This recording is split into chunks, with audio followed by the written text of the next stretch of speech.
Regresamos, amable auditorio, a este su programa Foro Potosino.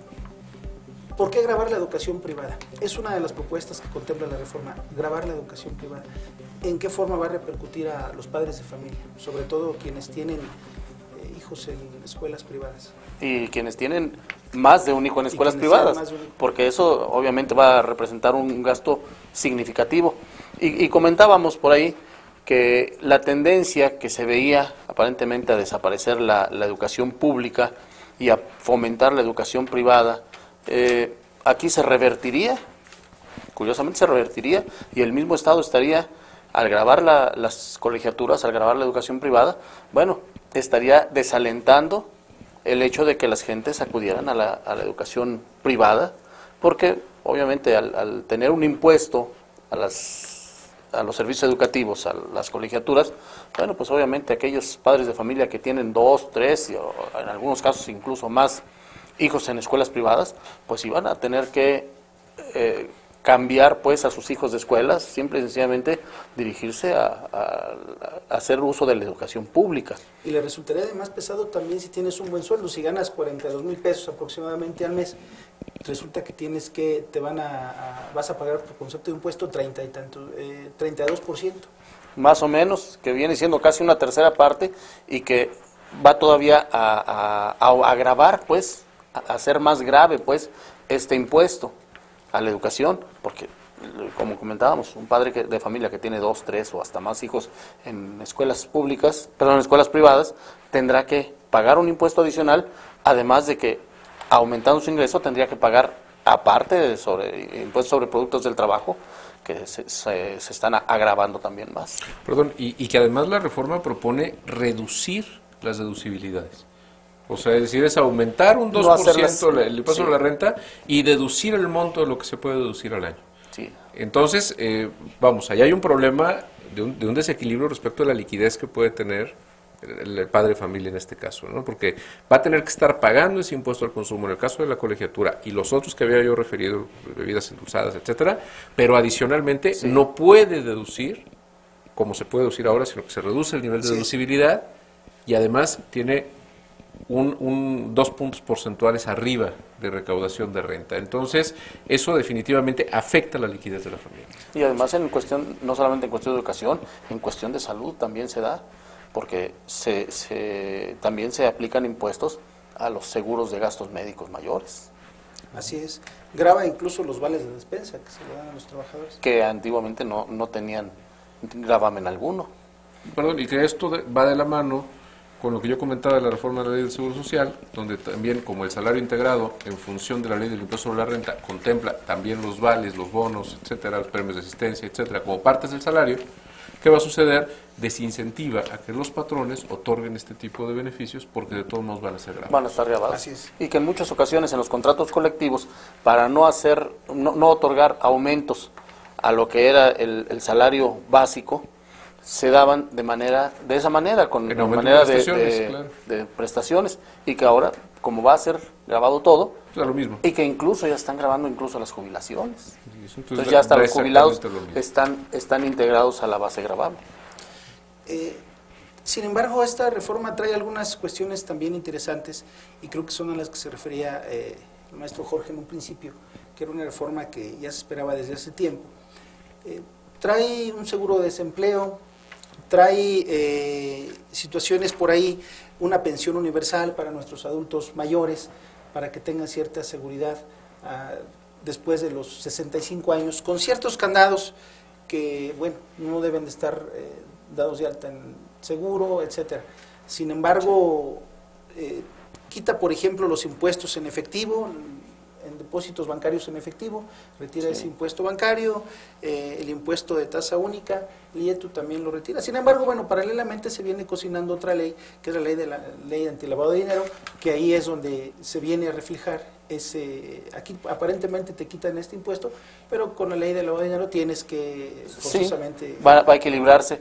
Y aquí tendríamos que ver, por ejemplo, en el caso de una pensión universal, bueno, obviamente esto sería un poquito aligerar a las instituciones que ya están, como son ISSSTE, e IMSS y el Seguro Popular, que de alguna manera en el rubro de pensiones están quebrados.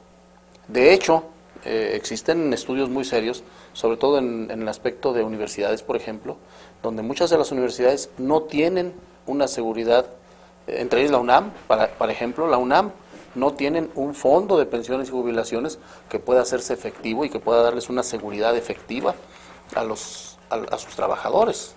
Entonces, y que además tiene que ver, y lo vuelvo a retomar, Benjamín, el tema de la responsabilidad en el gasto. Recordemos, por ejemplo, lo criticado que fue la reforma del sistema de ahorro para el retiro, el tema de las afores. Sí. Sin embargo, no había otra opción. O sea, es decir, no había otra opción. ¿Por qué?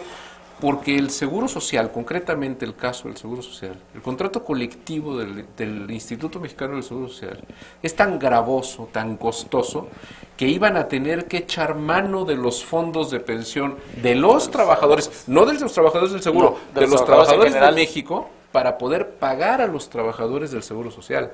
Por lo menos las afores fue la manera de quitar ese dinero de ahí, ponerlo en otro lado. A lo mejor no fue la mejor manera. Fue un remedio heroico. Pero por lo menos se lo quitaron para que el Seguro Social no agotara. Porque por esa falta de responsabilidad, hombre, lo hemos platicado en otros programas, el costo del contrato colectivo del Seguro Social es como el caso del costo del contrato colectivo de Pemex.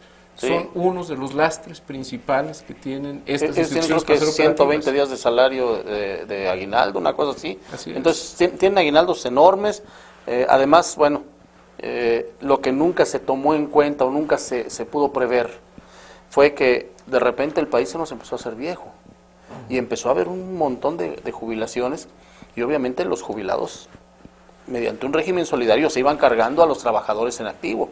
Entonces la carga que tenían los trabajadores en activo cada vez era más fuerte. Eran jubilados jóvenes. Y eran jubilados jóvenes. Porque eran 28 años en el caso de las mujeres, 30 años en el caso de los hombres, pero si nosotros pensamos en que alguien podía iniciar su vida productiva a los 18 años, tenías una persona de 48 años quien todavía tiene vida productiva por delante jubilándose. Yo me jubilé a los 50 años. Sí. Esperemos que este seguro de desempleo a la larga no venga a ser un lastre en el presupuesto de gobierno. Sí, ahí necesitan ser muy cuidadosos en los candados que se pongan, porque obviamente, bueno, el ingenio del mexicano siempre ha sido proverbial, ¿verdad? Y no va a faltar quien abuse de este tipo de seguros de desempleo. Al igual que la pensión universal. Igual que la pensión universal. Claro. Entonces necesitan ser muy sensibles y muy cuidadosos en los candados que se puedan establecer al respecto. Y que existe la percepción del gasto responsable, cuando evidentemente a nadie gusta pagar impuestos, evidentemente. Pero cuando se puede apreciar el destino de los impuestos, es distinto que cuando no se puede apreciar. Ahora bien, vamos de pensiones a pensiones. ¿Cuál es la pensión que percibe, por ejemplo, un empleado de la UNAM o un empleado del gobierno del Estado aquí o un empleado del IMSS o un magistrado de la Suprema Corte de Justicia? Que dentro de su pensión viene pago de cocinera y de chofer y de jardinero.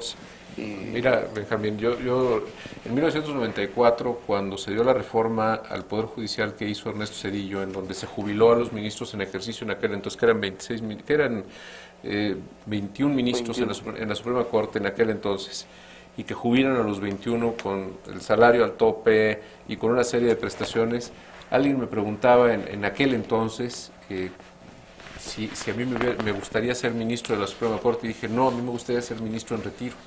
Así es. Porque era mucho mejor el ser ministro en retiro que ser ministro, porque por las cantidades que se percibían, ¿no? Los empleados de Banrural, por contrato colectivo, se jubilan con el puesto inmediato superior. Los empleados de SEP, por ejemplo, los maestros, pues, se jubilan muchos de ellos en su último año con una doble plaza.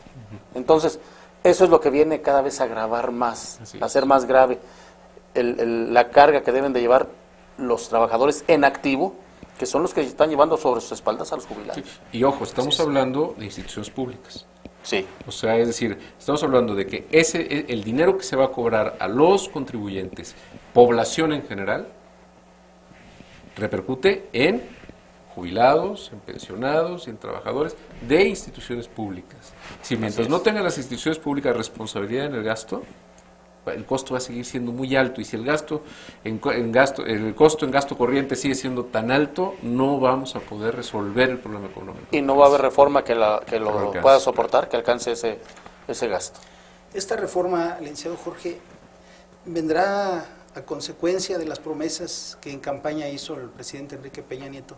Son muchas promesas de campaña que ahora, bueno, para tener una mejor educación se necesitan recursos, para tener mejor seguridad social se necesitan recursos.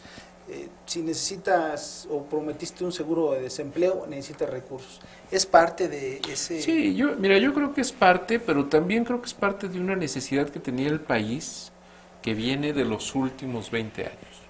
O sea, yo creo que ahí el hecho de que Enrique Peña Nieto lo haya prometido, ok, está bien y lo está queriendo cumplir, pero creo que también son reformas que se fueron postergando porque no había ni siquiera las formas. Nuestra economía, se dice que ha crecido un 2% en los últimos 30 años. No, y vamos a crecer menos porque ya el pronóstico que hay es de 1.5. Y que la productividad ha disminuido incluso. Claro, pero mira, lo que pasa es que es muy simple. Esta reforma fiscal se ha estado planteando la necesidad de una reforma de esta naturaleza desde hace mucho tiempo. La única diferencia es que Enrique Peña Nieto construyó el pacto con México para poderla presentar, y Vicente Fox la presentaba y se peleaba cuando se la estaban sellando de recibido en el Congreso. Entonces pues, no había forma de que pudiera pasar. Realmente esto, si se hubiera hecho desde el tiempo de Ernesto Zedillo, desde el tiempo de Vicente Fox... Es que eso lleva una secuencia. Ahorita estaríamos en un plano totalmente distinto. Sí, es que eso lleva una secuencia. Y por ejemplo también el desaliento que va a ser para las empresas maquiladoras que están en la franja fronteriza, claro, el hecho de la disminución de la disminución de los beneficios fiscales que tenían ahí. Y al igualar la tasa del IVA, porque recordemos que en frontera la tasa del IVA es menor. Sí. Y ahora tienen muchos beneficios fiscales, las empresas maquiladoras que están en la franja fronteriza. Así es. Y además, quienes viven en la franja fronteriza también tienen una serie de beneficios fiscales en el consumo de bienes. Así es. Ahora se equipara al resto de los... ahora se homologa al resto del país. Entonces, eso va a desalentar también el hecho de que la gente viva en las franjas fronterizas, trabaje en maquiladoras, porque mucha gente que va con el sueño americano, desde luego, no llega a cruzar la frontera, sino que ahí se queda a trabajar. Y que en el momento que desaparecen esos incentivos y se iguala la tasa del IVA, para las empresas extranjeras, el ponerlos de un lado o del otro de la frontera ya da lo mismo. Va a ser lo mismo. Y entonces ya no hay el atractivo de poder establecer la industria maquiladora dentro de México. Así es. Sin lugar a dudas, una importante reforma que nuestra sociedad está hoy en día al pendiente de ella. Se nos termina el tiempo. Muchas gracias. Desgraciadamente se nos termina el tiempo. Es un tema muy amplio, licenciado Benjamín, licenciado Jorge Chazal. He ahí el gran reto para nuestras autoridades. En un país donde cerca del 60% de los trabajadores se dedica al comercio informal.